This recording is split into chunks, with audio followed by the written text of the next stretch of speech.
Hello viewer, this is Aishwarya and welcome to my channel Eduash. तो इस video में हम सीमेंट के बारे में देखने जा रहे हैं और इसके क्या क्या इंग्रेडिएंट्स होते हैं या फिर रॉ मटेरियल होते हैं जिनसे ये मिलके बना होता है, ये इस वीडियो में हम देखेंगे। ठीक है, तो सबसे पहले हम यहाँ पे समझते हैं कि सीमेंट क्या होता है। सीमेंट जो होता है एक तरह का बाइंडिंग मटेरियल होता है।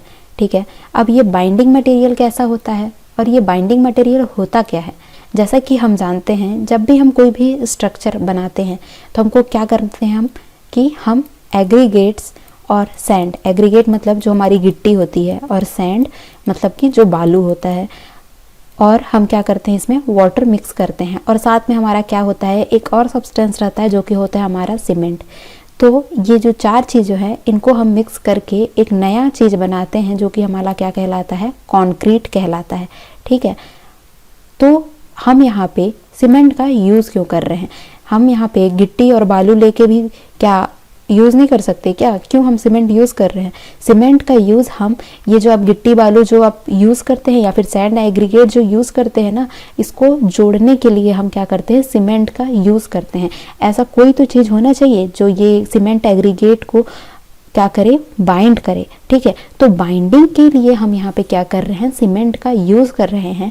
तो सीमेंट हमारा क्या हो गया, यहाँ पे बाइंडिंग मटेरियल हो गया। ठीक है, तो ये होता है हमारा सीमेंट। सीमेंट आपसे पूछेगा कोई क्या है तो आप बोलेंगे एक तरह का बाइंडिंग मटेरियल है। तो हम सीमेंट को ही एज ए बाइंडिंग मटेरियल क्यों यूज़ कर रहे हैं, हम कुछ और क्यों नहीं यूज़ कर रहे हैं?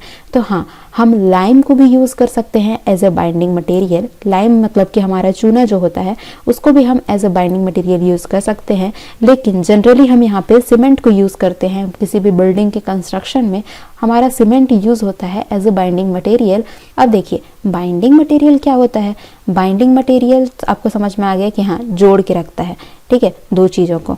अब ये जो है बाइंडिंग मटेरियल, सीमेंट जो है बाइंडिंग मटेरियल तो हो गया, लेकिन इसके अंदर कुछ ऐसी क्या प्रॉपर्टी है जिसके कारण ये क्या है, बाइंडिंग मटेरियल है। ठीक है, ये क्वेश्चन आपके दिमाग में आना चाहिए कि ऐसा क्या प्रॉपर्टी पाया गया जो कि किसी और के अंदर नहीं है, जो कि सीमेंट के अंदर है, जिसके कारण ये क्या कहला रहा है, बाइंडिंग मटेरियल कहला रहा है। तो हाँ, इसमें क्या पाई जाती है, कोहेसिव एंड एडहेसिव प्रॉपर्टीज पाई जाती हैं, जिसके कारण हमारा क्या कहलाता है, सीमेंट बाइंडिंग मटेरियल के टाइप से एक्ट कर पाता है। ठीक है, इसमें क्या पाई जाती है, कोहेसिव एंड एडहेसिव प्रॉपर्टी। और किसके प्रेजेंस में, वाटर के प्रेजेंस में। बिना वाटर के प्रेजेंस में अगर आप सीमेंट सैंड एग्रीगेट को मिक्स करेंगे तो क्या कोई पेस्ट बन पाएगा, क्या कोई मिक्सचर बन पाएगा? नहीं बन पाएगा। लेकिन आपको वाटर तो यूज़ करना ही पड़ेगा। तो हम क्या बोलेंगे कि सीमेंट जो होता है cohesive and adhesive property show करता है वाटर के प्रेजेंस में। ठीक है, इसी के कारण इसमें कौन सी प्रॉपर्टी पाई जाती है, बाइंडिंग प्रॉपर्टी, या फिर बाइंडिंग मटेरियल के टाइप से ये एक्ट कर पाता है। अब देखिए कि कोहेसिव क्या होता है, एडहेसिव क्या होता है। तो कोहेसिव क्या होता है, जब दो सेम टाइप के मॉलिक्यूल्स के बीच में, जैसे कि सीमेंट है और सीमेंट है, सीमेंट तो एक ही पार्टिकल से तो मिलकर नहीं बना है ना, उसमें बहुत सारे पार्टिकल हैं। तो दो सीमेंट के पार्टिकल के बीच में जो फोर्स ऑफ अट्रैक्शन होगा वो क्या कहलाएगा, कोहेसन कहलाएगा। ठीक है, दो सेम पार्टिकल के बीच में जब फोर्स ऑफ अट्रैक्शन होता है तो उसको हम कोहेसन बोलते हैं। और एडहेसन क्या हो जाएगा, हम क्या कर रहे हैं, कंक्रीट बना रहे हैं। कंक्रीट में क्या कर रहे हैं, गिट्टी और बालू भी है। ठीक है, अब उसमें हम सैंड को भी मिक्स कर दे रहे हैं। तो सैंड एंड जो हमारा सीमेंट है उसके पार्टिकल के बीच में जो फोर्स ऑफ अट्रैक्शन रहेगा वो क्या हो जाएगा, हमारा एडहेसिव प्रॉपर्टी हो जाएगा। एडहेसिव हमारा क्या हो जाएगा यहाँ पे कि दो डिफरेंट टाइप के मटेरियल के बीच में जो फोर्स ऑफ अट्रैक्शन होता है उसको हम एडहेसिव बोलते हैं। दो सेम टाइप के पार्टिकल में फोर्स ऑफ अट्रैक्शन जो होता है उसको हम क्या बोलते हैं, कोहेसिव बोलते हैं। ठीक है, कोहेजन। तो देखिए कि सीमेंट में ये दोनों ही प्रॉपर्टी पाई जाती है। इसके खुद के पार्टिकल के बीच में भी अच्छी बॉन्डिंग है और इसके साथ दूसरे पार्टिकल की भी अच्छी बॉन्डिंग है, मतलब एडहेसिव प्रॉपर्टी भी इसकी अच्छी है। ठीक है, तो ये दो प्रॉपर्टी है, cohesive and adhesive property cement के अंदर, जो कि इसको एक अच्छा क्या बनाता है, बाइंडिंग मटेरियल बनाता है। ठीक है, जिसके कारण ये एज अ बाइंडिंग मटेरियल काम कर पाता है। तो देखिए कि अब पता चल गया भाई, निचोड़ तो हमको पता चल गया पूरा। ठीक है, सीमेंट क्या है, एक बाइंडिंग मटेरियल है क्योंकि इसमें क्या पाया जाता है, cohesive property and adhesive property पाई जाती है in the presence of water. इसी के कारण ये बाइंडिंग मटेरियल के टाइप से एक्ट कर पाता है।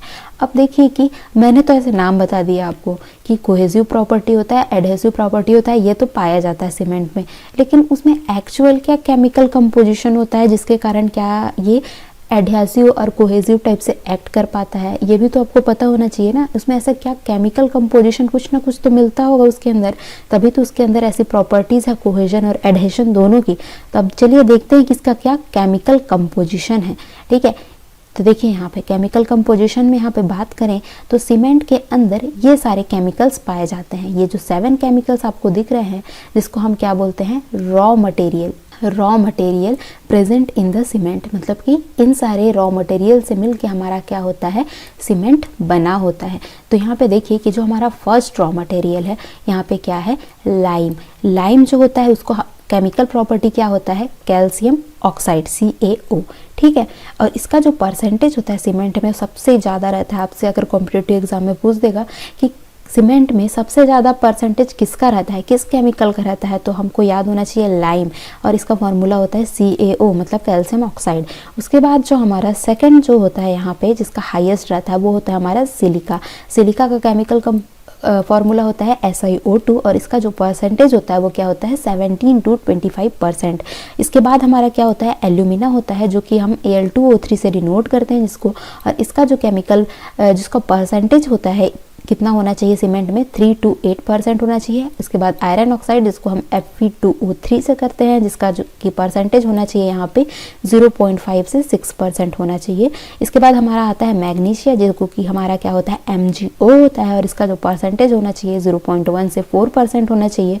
उसके बाद होता है हमारा सल्फेट ट्राईऑक्साइड जो कि हमारा SO3 होता है, और इसका परसेंटेज होना चाहिए 1.3 से 3%। और यहाँ पे 7th एंड लास्ट जो केमिकल होता है हमारा क्या होता है, एल्कलीज होता है, ठीक है, जो कि हमारा क्या होता है, एल्कलीज में भी हमारे क्या होते हैं 2 टाइप के एल्कलीज पाए जाते हैं, K2O एंड Na2O, जिसका परसेंटेज होना चाहिए 0.4 से 1.3% होना चाहिए। तो ये सारे क्या होते हैं, रॉ मटेरियल होते हैं या फिर केमिकल होते हैं। इनके कारण जो हमारा सीमेंट है उसमें क्या प्रॉपर्टी पाई जाती है, कोहेजन एंड एडहेशन की प्रॉपर्टी पाई जाती है, और इसी प्रॉपर्टी के कारण हमारा cement as a binding material act कर पाता है in the presence of water, ठीक है। तो इतना आपको समझ में आ गया। अगर आपको कॉम्पिटिटिव एग्जाम के लिए आप तैयारी कर रहे हैं तो इसका जो परसेंटेज उसको एकदम याद करके चलिए, ठीक है। यहाँ पे मैंने बता भी दिया। इसके बाद देखिए कि ये तो हो गई परसेंटेज की बात। अब देखते हैं कि ये सारे इतना परसेंट में तो पाया जाता है, ठीक है। ये हमको पता चल गया कि कौन सा केमिकल कौन सा रॉ मटेरियल कितने परसेंट में पाया जाता है। अब ये पाया तो जाता है लेकिन इसका कुछ यूज़ तो होगा ना, क्या यूज़ है, ठीक है। इसका कुछ तो यूज़ होगा, ऐसे तो नहीं है कि ऐसे फालतू में ये सीमेंट में है, ठीक है। इनका हर एक किसी का अपना अपना एक काम होगा, ठीक है, एक वर्क होगा। तो इसको देखते हैं क्या क्या वर्क है। सबसे पहले यहाँ पे काम ऑफ रॉ मटेरियल, मतलब कि जो भी वर्क है हमारे रॉ मटेरियल के, सबसे पहला रॉ मटेरियल हमारा क्या है, लाइम, जो कि सबसे ज़्यादा अमाउंट में है। कितना अमाउंट में हमारा पाया जा रहा है, 60 to 67% में हमारा लाइम पाया जाता है, ठीक है। ये क्या करता है, ये हमारे जो सीमेंट रहता है इसको क्या करता है, स्ट्रेंथ प्रोवाइड करता है एंड साउंडनेस प्रोवाइड करता है, ठीक है। अब यहाँ पे एक नया टर्म आ गया, साउंडनेस। स्ट्रेंथ तो आपको पता चल गया होगा, स्ट्रेंथ मतलब मजबूती होता है, ठीक है। साउंडनेस क्या होता है, साउंडनेस मतलब कि आपको हमेशा ध्यान में आना चाहिए कि expansion in volume without cracking. अब ये क्या है, एक्सपांशन क्या होता है, किसी भी चीज़ का वॉल्यूम में बढ़ना हमारा क्या कहलाता है, एक्सपांशन कहलाता है, ठीक है। जैसे कि हम अगर सीमेंट को यूज़ करते हैं सैंड एंड एग्रीगेट के साथ और उसको हम क्या कर रहे हैं, किसी भी स्ट्रक्चर को बनाने के लिए यूज़ कर रहे हैं, ठीक है। तो क्या होगा, अगर उसमें एक्सपांशन हो रहा है, एक्सपांशन मतलब कि उसका जो वॉल्यूम है उसमें इंक्रीमेंट आ रहा है, हमारे सीमेंट का जो वॉल्यूम है उसमें इंक्रीमेंट आ रहा है, तो क्या होगा, अल्टीमेटली क्या होगा, हमारे स्ट्रक्चर में क्रैक्स डेवलप हो जाएंगे, ठीक है। क्रैक डेवलप हो पाएंगे तो हमारा स्ट्रक्चर क्या हो जाएगा, खराब हो जाएगा। तो हमको एक ऐसा परसेंटेज में लाइम ऐड करना चाहिए सीमेंट में जिससे कि क्या हो कि साउंडनेस जो है या फिर वॉल्यूम का एक्सपांशन क्या हो, कंट्रोल में हो, ठीक है। अब यहाँ पे ऐसा बोल दिया कि हाँ ये लाइम क्या दे रहा है, स्ट्रेंथ दे रहा है, साउंडनेस को कंट्रोल में रख रहा है। तो क्या हम यहाँ पे 100% लाइम ही ऐड कर देंगे क्या, बहुत अच्छा, हमको सीमेंट चाहिए तो हम क्या करेंगे 100% लाइम यूज़ कर देते हैं, तो हमारा सीमेंट क्या बनेगा, बहुत अच्छा यहाँ पे स्ट्रेंथ देगा। ऐसा बिल्कुल नहीं है, गलत सोच है आपकी, ठीक है। यहाँ पे क्या बोला है, यहाँ पे सीमेंट क्या होता है 60 to 67% होना चाहिए हमारा लाइम, ना इससे कम होगा ना इससे ज़्यादा होगा। कम होगा तो क्या हो जाएगा, स्ट्रेंथ कम हो जाएगा, और ज़्यादा हो जाएगा तो ये अपना ही कुछ साइड इफ़ेक्ट शो करने लगेगा, ठीक है। तो इस रेंज में हमारा होना चाहिए लाइन, जो कि सबसे ज़्यादा परसेंटेज है, और इसी में मिक्स करेंगे तो हमको फ़ायदा देखने को मिलेगा। क्या फ़ायदा मिलेगा कि हमारा स्ट्रेंथ और साउंडनेस में हमको कंट्रोल मिलेगा। साउंडनेस समझ में आ गया, साउंडनेस मतलब कि वॉल्यूम का बढ़ना, ठीक है, साउंडनेस मतलब कि वॉल्यूम का एक्सपांशन इन वॉल्यूम, ठीक है, ये हमारा क्या होता है, साउंडनेस होता है। अब क्या होता है, सेकेंड जो होता है केमिकल कंपोजिशन, सिलिका। सिलिका क्या करता है, यहाँ पे स्ट्रेंथ देता है। ये भी हमारा क्या दे रहा है, स्ट्रेंथ ही दे रहा है। लेकिन क्या होता है कि अगर हम सिलिका को ज़्यादा मात्रा में ऐड कर देंगे ना, तो क्या होता है कि ये लो सेटिंग ऑफ सीमेंट के लिए रिस्पॉन्सिबल हो जाता है, ठीक है। जैसे कि हमने देखा कि सिलिका का जो परसेंटेज होना चाहिए 17 to 25% होना चाहिए। अगर इससे ज़्यादा अगर हम परसेंटेज से ऐड कर देंगे ना सिलिका का, तो क्या करेगा यहाँ पे ये क्या कर देगा हमारा कि सीमेंट के सेटिंग को यहाँ पे कम कर देगा। मतलब कि हमारा जो सेटिंग टाइम रहेगा वो क्या हो जाएगा, इंक्रीज हो जाएगा। सेट करने का जो टाइम है वो बढ़ जाएगा, और यहाँ पे जो सेट हमारा सीमेंट होना था जितना टाइम है उतना में नहीं हो जाएगा, काफ़ी ज़्यादा टाइम लगेगा उसको सेट होने में, ठीक है। तो इसीलिए इसमें क्या लिखा हुआ है, लो सेटिंग ऑफ सीमेंट लिखा हुआ है, सिलिका अगर ज़्यादा होगा तो। इसके बाद यहाँ पे थर्ड जो केमिकल कंपोजिशन था ये क्या था, एल्यूमिना।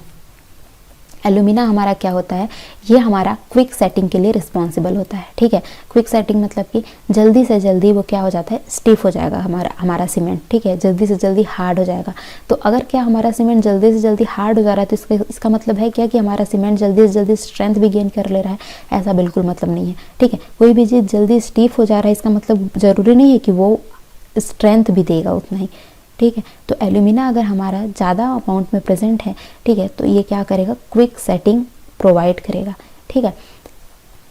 अगर हमारा एल्यूमिना ज़्यादा अमाउंट में प्रेजेंट है तो हमारा क्या हो जाएगा, स्ट्रेंथ जो रहेगा लो हो जाएगा, ठीक है। तो ऐसा बिल्कुल मतलब नहीं है कि हाँ कोई भी चीज़ को सीमेंट अगर हमारा जल्दी सेट हो गया तो उसका स्ट्रेंथ भी जल्दी वो गेन कर लेगा, नहीं, ऐसा बिल्कुल नहीं है। अगर हमारा एल्यूमिना अगर ज़्यादा मात्रा में प्रेजेंट हो गया तो हमारा स्ट्रेंथ बल्कि क्या हो जाएगा, कम हो जाएगा, ठीक है। तो इसीलिए इसका जो परसेंटेज हमको यहाँ पे दिया गया है उसी के अकॉर्डिंग हमको ऐड करना है, और ये जो होता है हमारी क्विक सेटिंग के लिए रिस्पॉन्सिबल होता है। इसका जो परसेंटेज यहाँ पे हमको 3 to 8% दिया हुआ है, इसको आपको ध्यान में रखना है। इसके बाद हमारा फोर्थ टाइप का यहाँ पे केमिकल है मैग्नीशियम ऑक्साइड। मैग्नीशियम ऑक्साइड क्या करता है, कलर प्रोवाइड करता है और हार्डनेस प्रोवाइड करता है। अगर ये यहाँ पे एक्सेस में रहेगा तो क्या करेगा, यहाँ पे क्रैक्स को डेवलप कर देगा सीमेंट में, और क्या हो जाएगा, ये जो सीमेंट है इसको क्या कर बना देगा, अनसाउंड बना देगा, ठीक है। साउंडनेस क्या होता है कि expansion in volume without cracking, ठीक है। अगर यहाँ पे क्रैक डेवलप हो जाएंगे तो हमारा सीमेंट क्या कहलाएगा, साउंड कहलाएगा, अनसाउंड कहलाएगा, ठीक है। तो यही चीज़ है यहाँ पे मैग्नीशियम ऑक्साइड क्या करता है, कलर एंड हार्डनेस के लिए रिस्पॉन्सिबल है। अगर ये एक्सेस में है तो क्या करेगा, क्रैक्स डेवलप करवा देगा और हमारे सीमेंट को अनसाउंड बनाएगा। इसके बाद हमारा नेक्स्ट केमिकल है आयरन ऑक्साइड। आयरन ऑक्साइड क्या करता है यहाँ पे कलर प्रोवाइड करता है हमारे सीमेंट में, और सबसे ज़्यादा मेन काम है कि ये फ्यूज़न में हेल्प करता है डिफरेंट इंग्रेडिएंट्स को। अब फ्यूज़न में कैसे हेल्प कर रहा है यार, फ्यूज़न में क्या होता है कि जब हम डिफरेंट इंग्रेडिएंट्स आप पढ़ लिए, यहाँ पे क्या क्या इंग्रेडिएंट्स पढ़े, lime, silica, alumina, magnesium oxide, Na2K2 अभी आगे पढ़ेंगे। तो इन सबको जब ऐड करेंगे तो इन सबको मिलाने के लिए क्या होता है, यहाँ पे आयरन ऑक्साइड होता है जिसको हम Fe2O3 बोलते हैं, ठीक है। तो आयरन ऑक्साइड का क्या होता है, मेल्टिंग पॉइंट क्या होता है, कम होता है, ठीक है, ये जल्दी पिघल जाता है, ठीक है। तो इसके कारण क्या होता है कि ये जल्दी पिघल जाएगा, तो फिर ये किसके टाइप से एक्ट करेगा, as a binding material, binding या फिर एज अ मिक्स करने में काम आएगा। जितने भी इंग्रेडिएंट्स हैं ना उनको मिक्स करने में ये काम आएगा, ठीक है। तो इसका यही काम होता है कि एज अ फ्यूज़न में हेल्प करता है डिफरेंट टाइप को इंग्रेडिएंट्स को, ठीक है। तो फ्यूज़न क्या है, ये हीट के प्रेजेंस में क्या करता है, बाकी लोगों को मिक्स कराता है। अब देखिए यहाँ पे नेक्स्ट क्या है, Na2O क्या होता है, ये एक टाइप का रेसिड्यू है जो कि क्या करता है, फ्लोरोसेंस एंड क्रैकिंग को डेवलप कराता है। आप देखे होंगे ईंटें, ब्रिक्स में भी देख सकते हैं फ्लोरोसेंस, वाइट कलर के जो दाग लग जाते हैं, ठीक है, वो क्या कहलाते हैं, इफ्लोरेसेंस ही होते हैं। फिर सीमेंट में भी आप देखे होंगे कोई भी स्ट्रक्चर बना देते हैं, प्लास्टरिंग वगैरह करके छोड़ देते हैं, तो आप देखेंगे वाइट कलर के यहाँ पे दाग टाइप के लग जाते हैं, वो हमारे क्या कहलाते हैं, एफ्लोरेसेंस कहलाते हैं, ठीक है। तो ये सारे 6 इंग्रेडिएंट्स हैं जो कि हमारे क्या होते हैं, सीमेंट में पाए जाते हैं, 6 to 7 इंग्रेडिएंट्स। तो इसको हम कैसे करते हैं, ये हमारे क्या है, रॉ मटेरियल या फिर इंग्रेडिएंट्स हैं, इसको हम क्या करते हैं, किल में डालते हैं। किल मतलब हमारा भट्टी, फिर किल्न में डालेंगे तो हम हीट दे रहे हैं, तो वो क्या करेंगे, फ्यूज़ कर जाएंगे। फ्यूज़ कर जाएंगे तो क्या होंगे, इंटरमिक्स होंगे, और इंटरमिक्स करके एक नया टाइप का कंपाउंड बनाएंगे, जो कि हमारा क्या कहलाता है, बोगीज कंपाउंड कहलाता है। ठीक है, तो ये हमारा इस तरह से पूरा प्रोसीजर चलता है। ठीक है, पहले रॉ मटेरियल अभी आपने 7 टाइप के देखे, उसको हम किल्न में डालेंगे, फिर फ्यूज़ होगा वो, फिर इंटरमिक्स होगा, फिर एक नया टाइप का कंपाउंड फॉर्म करेगा, जो कि क्या कराएगा, बोगीज कंपाउंड। अब नेक्स्ट लेक्चर में हम देखते हैं कि बोगीज कंपाउंड क्या होता है। ठीक है, तो इस वीडियो में इतना ही। आगे के लेक्चर जो है अब नेक्स्ट वीडियो में मिलेंगे आपको।